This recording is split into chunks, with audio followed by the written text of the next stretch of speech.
સ્વામિનારાયણ સાક્ષાત અક્ષર પુરુષોત્તમ સર્વેભ્યઃ પરમં શાંતિ આનંદં સુખમર્પયેત.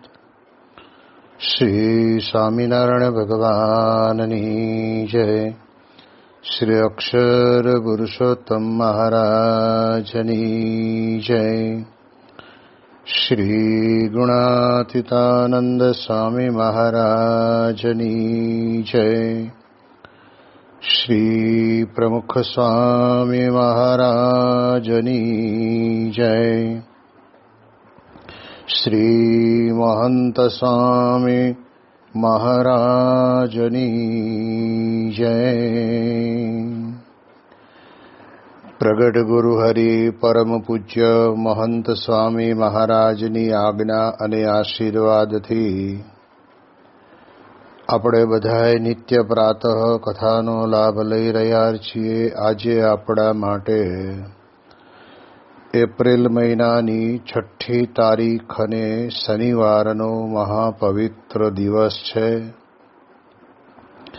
અને 1208મી સભા થાય છે. અને કહત હૈ સહજાનંદ એ વિષય ઉપર 859મો દિવસ થાય છે. ભગવાન સ્વામિનારાયણ ગરડા પ્રથમ પ્રકરણના 56ના વચનામૃતની અંદર આપણને ઉપાસનાના બળે કરીને આપણા પોતાના જીવનની અંદર આપણું આત્મકલ્યાણ પણ થવું એ સંભવ છે ઉપાસનાના બળથી. ઉપાસનાના બળ વગર ગમે તેટલી કોઈ પણ પ્રકારની સિદ્ધિ દુનિયાની અંદર દેખાતી હશે એ ક્યારેય કોઈનામાં આવી નથી. એટલે મહારાજ પોતે કહે છે કે ઉપાસનાના બળને જે પામે છે પણ ઉપાસના વિના કોઈ વાત સિદ્ધ થતી નથી. કોઈ વાત એટલે આપણે જાણીએ એ પ્રમાણે આ લોકની અંદર ઘણા બધાને પોતપોતાના કર્મ પ્રમાણે પૂર્વ કર્માનુસાર જે કંઈ લોકની સુખ સંપત્તિ સાહેબી મળી હોય એ ભોગવે, પરંતુ એના અંતરની અંદર એ ભોગ ભોગવતા ભોગવતા પણ અશાંતિ વર્તતા કરે. એટલે મહારાજ આપણને અહીંયા આગળ સમજાવીને કહે છે કે માટે શાસ્ત્રમાંથી આત્મા અનાત્માની વિગત સમજીને અથવા કોઈક મોટા સંતના મુખથી વાત સાંભળીને જાણે જે હું આત્મા અનાત્માની વિગતિ કરી લઉં, એમ વિગતિ થતી નથી. મહારાજ પોતે આપણને આત્માને પરમાત્માની પણ વાત કરે છે અને આત્માને અનાત્માની પણ વાત કરે છે. કારણ કે આપણે જાણીએ છીએ કે આત્માને સીધો જ સંબંધ પરમાત્માની સાથેનો છે. પણ જ્યારે આત્માને અનાત્મા કહેતા દેહ અને આત્મા એ બે વસ્તુનો જ ભેદ જ્યારે જીવનની અંદર કોઈને નથી સમજાણો ત્યારે તેના જીવનની અંદર એને પોતાની મેળે ગમે તેમ કરીને સમજવાનો પ્રયત્ન કરે. પોતાની મેળે એટલે મહારાજ અહીંયા એમ પણ કહે છે કે શાસ્ત્રની અંદર આત્મા અનાત્માની વિત્તિ લખી છે એને સમજવાનો પણ પ્રયત્ન કરે પણ સમજી શકાતું નથી. બહુ સીધું ને મીઠું દ્રષ્ટાંત છે કે જેમ પાઠ્યપુસ્તકની અંદર લખેલા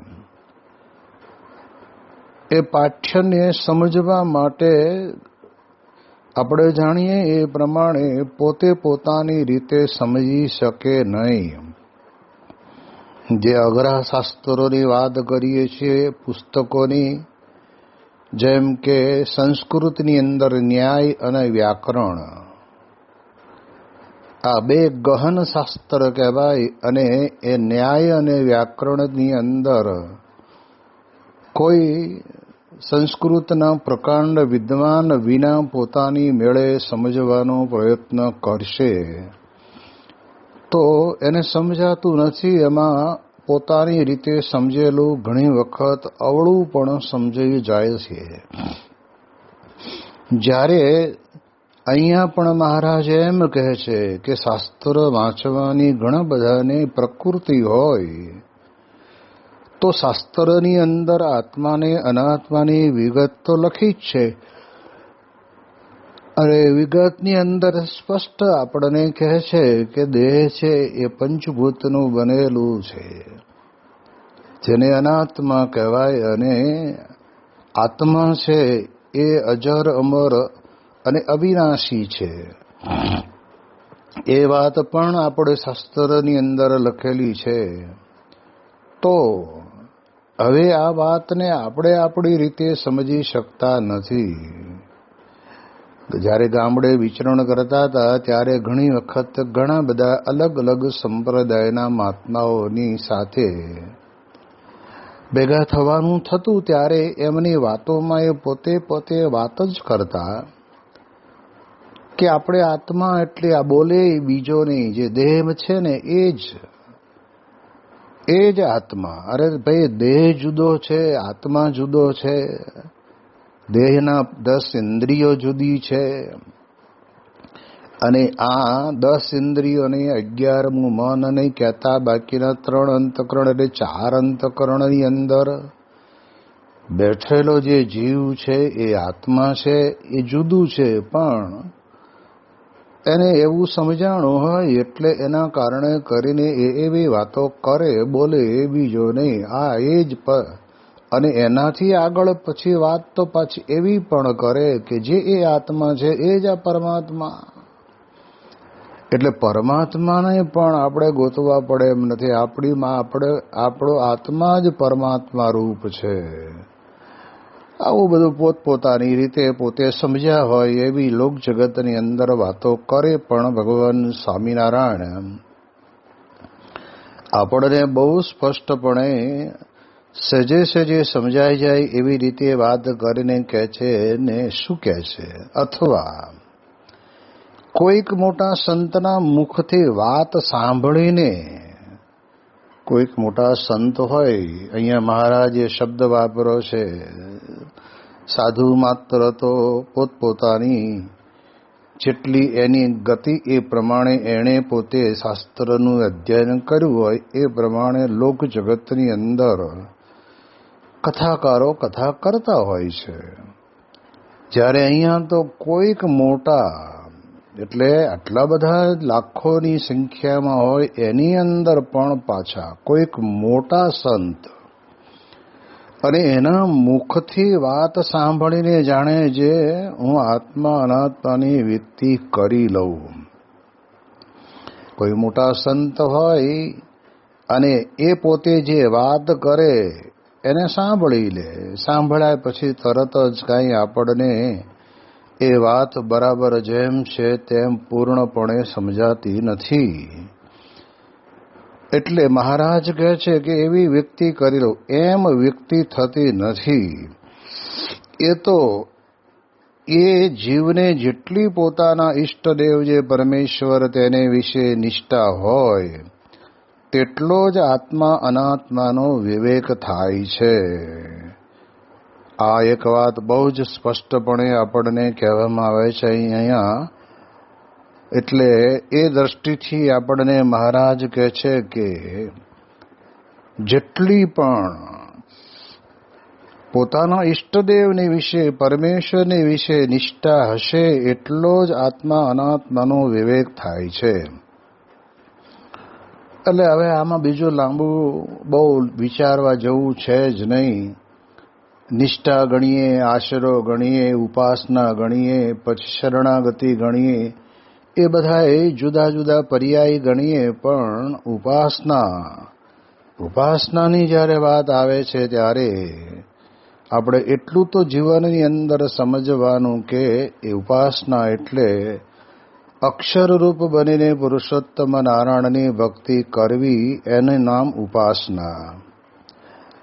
મહારાજનું ભગવાનનું ભજન કરવું બરાબર છે, પણ દેહ અને દેહના સગા સંબંધી કુટુંબ પરિવાર પુત્ર કલત્રાદિકનો બધાની વિસ્મૃતિ કરીને આત્મભાવે કે હું દેહ નથી અને આત્મા છું ને મારે પરમાત્મા સિવાય બીજે ક્યાંય પ્રીતિ નથી, એવી પ્રકારે જ્યારે પોતે પોતાના જીવનની અંદર કરે છે ત્યારે એને એ પ્રમાણે ઉપાસના થઈ કહેવાય. એટલે એટલા માટે થઈને મહારાજ અહીંયા નિષ્ઠા શબ્દ વાપરે છે, પણ આપણે એ જ વિચારવાનું કે જો ભગવાનને વિશે આપણને નિષ્ઠા થઈ હોય એટલો જ દેહ અને આત્મા એ બેનો વિવેક આપણને આવે. બાકી નિષ્ઠા વગર તો કાંઈ જ ખબર પડે નહીં. પછી મહારાજ આપણને વાત કરતા આગળ કહે છે, અને જેને અને કોઈ સાધન સિદ્ધ થતા નથી. ઈષ્ટદેવના બળ વિના તો કોઈ સાધન સિદ્ધ થતા નથી. આપણે જાણીએ છીએ કે શ્રીમદ ભગવદ્ ગીતાને વિશે ભગવાન કૃષ્ણ પરમાત્માના બળે કરીને અર્જુન મહારથી હતા અને સામે કેટલા મોટા રથી મહારથીઓ યોદ્ધાઓ હતા. એ બધાની સામે એ પોતાના ગંડીવ ધનુષ્ય વડે કરીને લડી શક્યા. એનું કારણ કોઈ હોય તો ભગવત સ્વરૂપનું બળ ભગવાનની આશરે હતા. બાકી દુર્યોધન પણ જાણતો હતો કે ભગવાન કૃષ્ણ તો ભગવાન છે, પણ લડવાની ના પાડે છે, તો પછી આપણે લઈ જઈને કરવાનું શું? આ એની પોતાનો એવી વિવેક બુદ્ધિ એને ગણે છે. જ્યારે અર્જુનને પણ કહ્યું કે હું લડીશ નહીં, ત્યારે અર્જુન કહે છે કે મહારાજ તમે ભલે લડો નહીં, પણ તમે મારા પક્ષમાં હશો ને એટલે મારું સદાય જયને વિજય થશે જ, એ મને પૂરો વિશ્વાસ છે. એટલે ઈષ્ટદેવનું બળ છે ને બહુ મહત્વનું છે. આપણા બધાના જીવનની અંદર પણ કેટલી પ્રકારના વિચારોના વમળો આવતા હોય છે. જેમ મહાભારતના યુદ્ધ વખતે જુદી જુદી બાજુથી જુદી જુદી પ્રકારના એ બાણ જ્યારે આવે છે ત્યારે એ બાણને અંતર્યામીપણે રહેલા જે ભગવાન કૃષ્ણ પરમાત્મા એ જાણે છે કે આ બાણ આવે છે એ નક્કી અર્જુનનું માથું ઉડાડવા માટે આવે છે. અને ત્યારે ભગવાન પોતે, અર્જુનને વિશ્વાસ હતો એટલે ભગવાન પોતે એવી પોતાની આગવી રીતે કરીને એકાતો રથને એકાદ ફૂટ જેટલો ત્યાં આગળ રેતીની અંદર બેસાડી દે અને બાણ ઉપરથી ચાલ્યું જાય અને અર્જુન બચી જાય.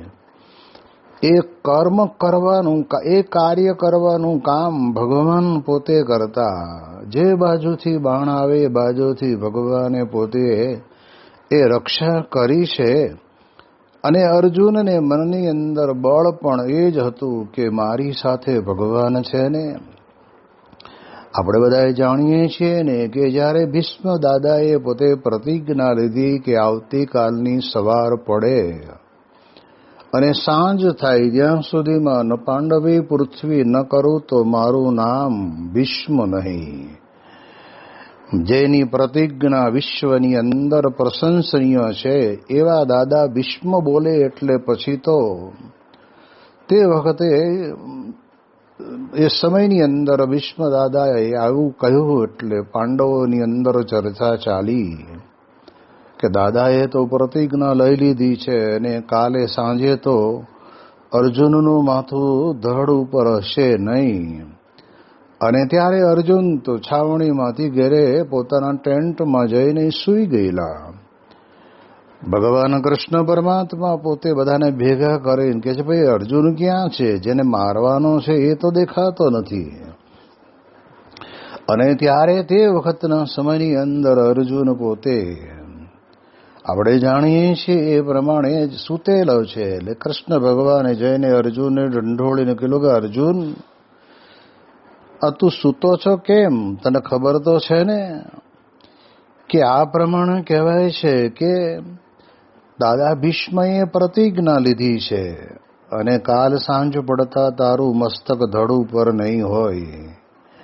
અને ત્યારે અર્જુન કે હા મને ખબર છે, તો પછી કેમ ઊંઘે છે? તો કે પ્રભુ તમે જાગો છો પછી મારે શું ચિંતા. એટલે આ માત્ર એક પ્રસંગ કેટલો અદ્ભુત છે કે ભક્ત હંમેશા ભગવત સ્વરૂપના બળના આધારે રહેતો હોય તો એને ચિંતા ભગવાનને હોય.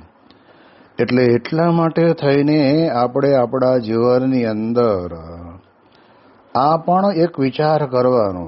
સંસારમાં રહેતા હોઈએ તે કે ત્યાગાશ્રમની અંદર આધિ વ્યાધિને ઉપાધિની વિટમણા તો દરેક વ્યક્તિને પડતી જ હોય છે. પરંતુ એમાં આપણે જાણીએ એ પ્રમાણે કહેવાય છે કે ભગવત સ્વરૂપનું જો બળ હોય તો એ બળે કરીને પોતાના જીવનની અંદર એવી આધિ વ્યાધિને ઉપાધિની વંટોળની અંદરથી એ પોતે ખૂબ સરસ રીતે નીકળી જાય. એટલે એટલા માટે થઈને મહારાજ કહે છે કે જીવનની અંદર ભગવત સ્વરૂપનું બળ રાખવું. કહેતા ભગવાનની નિષ્ઠા, મને કોણ મળ્યું છે, મારા કેવા સદભાગ્ય છે કે જે મને પૂર્ણ પુરુષોત્તમ નારાયણ મળ્યા છે. જે ઉપાસનાની વાતોની અંદર જે 4-5 મર્મના શબ્દો આપણે સમજ્યા, જેને કહેવાય ને કે કર્તા સાકાર સર્વોપરી દિવ્ય પ્રગટ સદા સાકાર, આ બધી વાતો જે આપણે સમજ્યા એ આપણા અંતરની અંદર એકદમ દ્રઢ હોવું જોઈએ. મહારાજે વચનામૃતમાં લખ્યું કે વજ્રની પૃથ્વી અને વજ્રની ખીલી એને જ્યારે મારી હોય, એટલે અત્યારની ભાષામાં સમજાવવા જઈએ તો કહેવાય છે કે લોખંડને લોખંડ બે ભેગા કરે અને જ્યારે વેલ્ડિંગ કરે છે ને ત્યારે કદાચ લોખંડ બીજી જગ્યાએથી ઓછું વધતું આગું પાછું થાય, પણ વેલ્ડિંગ કર્યું હોય ત્યાંથી ના તૂટે. એટલે એ દ્રષ્ટિથી આપણે વિચાર કરવાનો કે એમ આપણે પણ આપણી ઉપાસનામાં એટલા દ્રઢ રહેવાનું. જો એવા દ્રઢ રહીએ તો જ કહે છે કે આપણા જીવનની અંદર આપણને આ પ્રમાણે કહેવાય છે કે વાંધો ન આવે. એટલે એ દ્રષ્ટિએ મહારાજ આપણને કહે છે, મહારાજ કહે છે કે આ પ્રમાણે જે કોઈ સાધન માત્ર છે ને એ કોઈ સિદ્ધ ભગવાનના બળ વિના થતા નથી. એટલે આમ સામાન્ય કેવું છે કે દરેક વ્યક્તિને સાધન કરવાની બહુ અંતરની અંદર ઉમળકો હોય, પણ એ સાધન ક્યારે ટપ લઈને બંધ થઈ જાય ખબર ના પડે. પરંતુ ભગવાનના શરણે રહીને ભગવાનનું ભજન કરવું અને આવી સાચી ઉપાસના સમજીને અક્ષર રૂપ બનીને પુરુષોત્તમની ભક્તિ કરવી, એ સિદ્ધાંત જો બરાબર સમજ્યો હોય તો પછી એને બીજો વાંધો આવે નહીં. પછી મહારાજ આગળ વાત કરતા કહે છે કે ઈષ્ટદેવના બળ વિના તો કોઈ સાધન સિદ્ધ થતા નથી. અને જેને ગોપીઓના જેવી પ્રેમ લક્ષણા ભક્તિ છે તેને તો સર્વે સાધન સંપૂર્ણ થયા છે. એટલે મહારાજ આપણને 5000 વર્ષ પહેલા પૃથ્વી ઉપર પ્રગટેલા ભગવાન કૃષ્ણ પરમાત્માના પ્રત્યક્ષ સ્વરૂપને વિશે અતિ પ્રેમ લક્ષણા ભક્તિએ યુક્ત જોડાયેલા એવા જે ભક્ત ગોપ ગોવાળ ગોપીઓ, એની ભક્તિને મહારાજ પોતે વખાણ કરીને કહે છે કે એવી જ્યારે ભક્તિ ભગવાનને વિશે થાય ત્યારે કહે છે કે પ્રેમ લક્ષણા ભક્તિ એટલે પ્રીતિમાં અધિક છે એવી ભક્તિ. પ્રીતિ તો બધી જ કહેવાય, પણ કે પ્રીતિની અંદર જે ભક્તિ તો એ ગોપીઓના જીવનની અંદર હતી. શ્રી કૃષ્ણ જ્યારે બાળપણમાં વ્રજમાં હતા ત્યારે ત્યાં ગોપાલોકોનો સમુદાય વિશેષ હતો. ગોપ કન્યાઓ પૂર્વે ઋષિ મુનિઓ હતી. તેમણે પૂર્વજન્મના ભગવાન પાસે વર માગ્યો કે અમને તમારે વિશે પ્રેમ લક્ષણા ભક્તિ જાગે અને તેવી ભક્તિનો લાભ મળે. ભગવાને તેમનો વર સત્ય કર્યો અને તેમને વ્રજની અંદર ગોપ કન્યાઓ તરીકે જન્મ આપ્યો. તેમનો ભાવ પૂરો કરવા શ્રી કૃષ્ણ ભગવાન તેમની સાથે રાસ પણ રમ્યા. પ્રેમ લક્ષણા ભક્તિનો તેમનો ભાવ પૂર્ણ કર્યો. શ્રી કૃષ્ણ વાંસળીની તાન છેડતા ત્યારે ગોપીઓ કામકાજ છોડી લોકલાજનો ત્યાગ કરીને તેના સૂરોની અંદર ખેંચાઈ આવતી. શ્રીમદ ભાગવતમાં 10મા સ્કંદમાં તેમનો વિશેષ ઉલ્લેખ મળે છે. ગોપીઓની શ્રી કૃષ્ણ ભગવાન પ્રત્યે ઉત્કૃષ્ટ ભક્તિ હતી. શ્રીજી મહારાજે વચનામૃત ગ્રંથમાં તેમની ભક્તિના ખૂબ વખાણ કર્યા છે. ઉદ્ધવજી જેવા જ્ઞાની ભક્તે પણ ગોપીઓના ચરણના રજના અધિકારી થવાનું વરદાન માગ્યું છે. વચનામૃત કાર્યાણીનું 9, અંત્યનું 28. અને શ્રી કૃષ્ણ ભગવાન પોતે વ્રજનો ત્યાગ કરીને મથુરા જવા નીકળ્યા ત્યારે ગોપીઓ માર્ગમાં સૂઈ ગઈ. કાર્યાણીના 11 પ્રમાણે પણ શ્રી કૃષ્ણની રહેવાની મરજી ન જોઈ તેથી માર્ગ આપ્યો અને તેમના વિરહની અંદર સ્મૃતિ કરતા કરતા જીવન પસાર કર્યું. તેઓ ઘરડી થઈ ગઈ ત્યારે વર્ષો બાદ મહાભારતના યુદ્ધ બાદ શ્રી કૃષ્ણે તેમને કુરુક્ષેત્રની અંદર તેડાવી અને દર્શન આપ્યા. છતાં તેમનો પ્રેમ અને દિવ્ય ભાવ અકબંધ રહ્યો. તેમનો ભગવાન પ્રત્યેનો પ્રેમ ફક્ત દૈહિક આકર્ષણનો નહોતો પણ સમજણનો હતો. વચનામૃત સારંગપુરનું 15 અને આજ્ઞા પાલન કાર્યાણીના 11 પ્રમાણે તથા દિવ્ય ભાવનો સંબંધ હતો. એટલે મહારાજ અહીં આગળ કહે છે કે એવી પ્રેમ લક્ષણા ભક્તિ જેને હોય એને સંપૂર્ણ સાધન પૂર્ણ થયા. એને હવે પછી બીજા કોઈ સાધન કરવા રહ્યા નહીં. અને જેને એવો પ્રેમ ન હોય તેને તો ભગવાનનો મહિમા સમજવો. એક બહુ જ મહત્વની બાબત મહારાજ કહે છે. ભગવાનનો મહિમા સમજવો એટલે આપણે અને ભગવાન જુદા છીએ. એક વાત તો પહેલા વ્યક્તિ સમજી લેવી. અને ભગવાન જે કરી શકે એ માનવ કદી કરી શકતો નથી. એને માનવે હંમેશા એટલું સમજવાનું કે અનંત કોટી બ્રહ્માંડના રાજાધિરાજ છે અને એ આ લોકની અંદર મારા જેવા પામર જેવા જીવનું કલ્યાણ કરવા માટે પોતે પૃથ્વી ઉપર પધાર્યા છે. એમ જીવનની અંદર સમજાય. એટલે મહિમા એટલે આમ સમજવાનું લાગે આપણા જેવા. જેમ સંતો ઘણી વખત વાત કરે છે ને કે સ્કૂલની અંદર બ્લેકબોર્ડ ઉપર શિક્ષક બગડો અને છગડો લખે અને પછી પૂછે કે બોલો આને શું કહેવાય. એટલે ઘણા બધા છોકરાને આવડતું હોય એટલે છોકરાઓ આંગળીઓ ઊંચી કરે.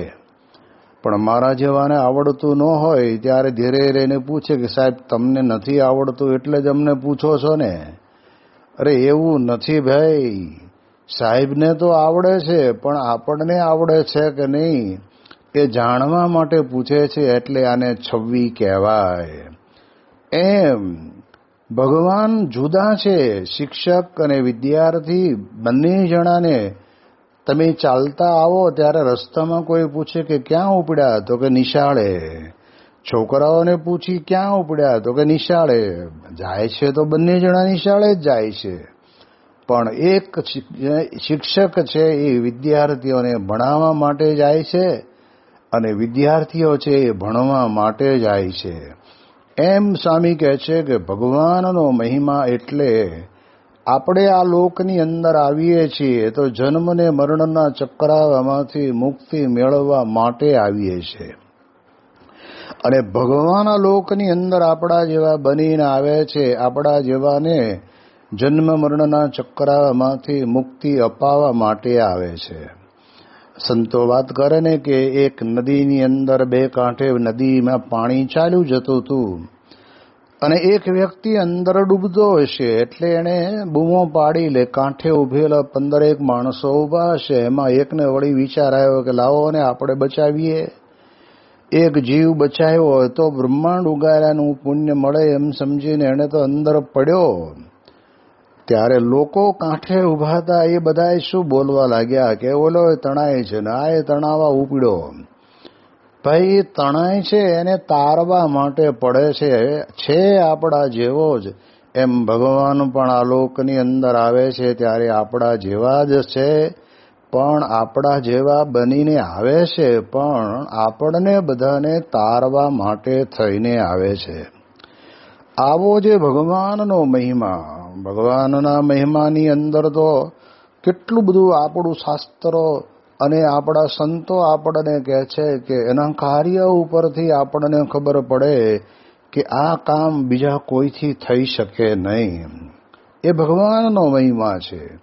સ્વામી કહે છે કે માણસનું કામ કરે પણ ભગવાનનું કામ માણસ ના કરી શકે, જ્યારે ભગવાન તો પોતે બધું જ કરી શકે. એ વાત આપણને બહુ સ્પષ્ટપણે સમજાવે છે. અને એનાથી આગળ કહે છે કે મહિમા એટલે શું?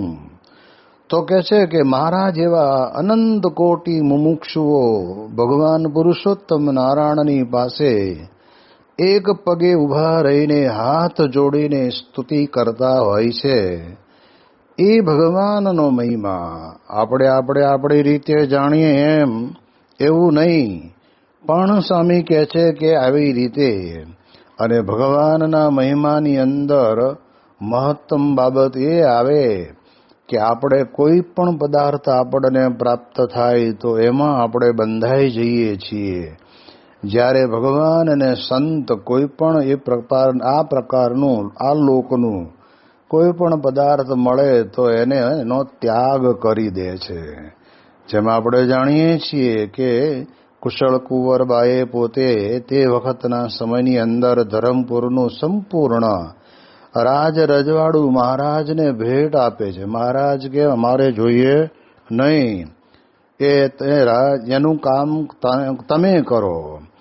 અને આ રીતે સ્વામી કહે છે કે શ્રીપુરનો આશ્રમ અને આશ્રમની અંદર રહેનારા એ ત્યાંના મઠાધિપતિ આવા નાના એવા બટુક બ્રહ્મચારી વર્ણી નીલકંઠ વર્ણીના પ્રૌઢ પ્રતાપને જોઈને અને એમના આત્માને પરમાત્માના જ્ઞાનને જોઈને એમણે તરત જ કહ્યું કે આ આશ્રમ તમને અમે ભેટ આપીએ ને તમે કાયમ અહીંયા રહો. અને ત્યારે તે વખતે કહ્યું કે ના, હું તો માર્ગ ભૂલેલાને બધાને માર્ગ ચીંધવા માટે નીકળ્યો છું. હું આ લોકની અંદર ક્યાંય બંધાવા માટે નીકળ્યો નથી. અને એનાથી આગળ પણ લક્ષાવધિ મનુષ્યો તો ભગવાન સ્વામિનારાયણને માને છે, પૂજે છે, પણ ભક્તના ભાવની અંદર ભગવાન બંધાય છે, પણ એ ભક્તના રૂપ રંગ રાગને વિશે ક્યાંય બંધાતા નથી.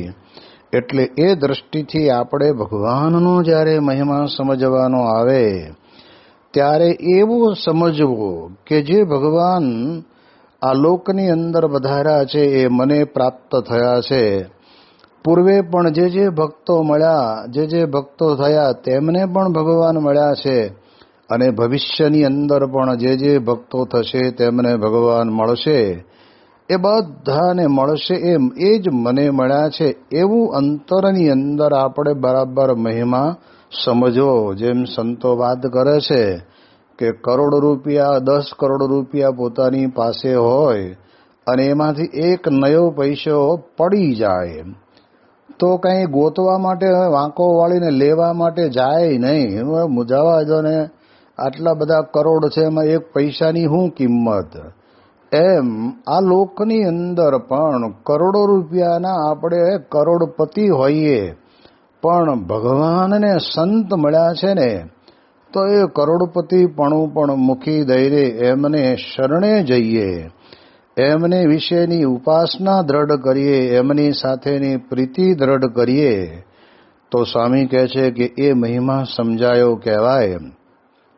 એટલા માટે મહારાજ કહે છે કે ભગવાનનો મહિમા સમજવો, જેને કરીને આપણા જીવનની અંદર આપણે પણ આ પ્રમાણે કહેવાય છે કે ગોપીઓની જેમ પ્રેમલક્ષણા ભક્તિના સાધને કરીને સર્વે સાધન પૂરા થાય છે. એની વિશેષ વાતો આપણે આવતીકાલે કરીશું. શ્રી સ્વામિનારાયણ ભગવાનની જય.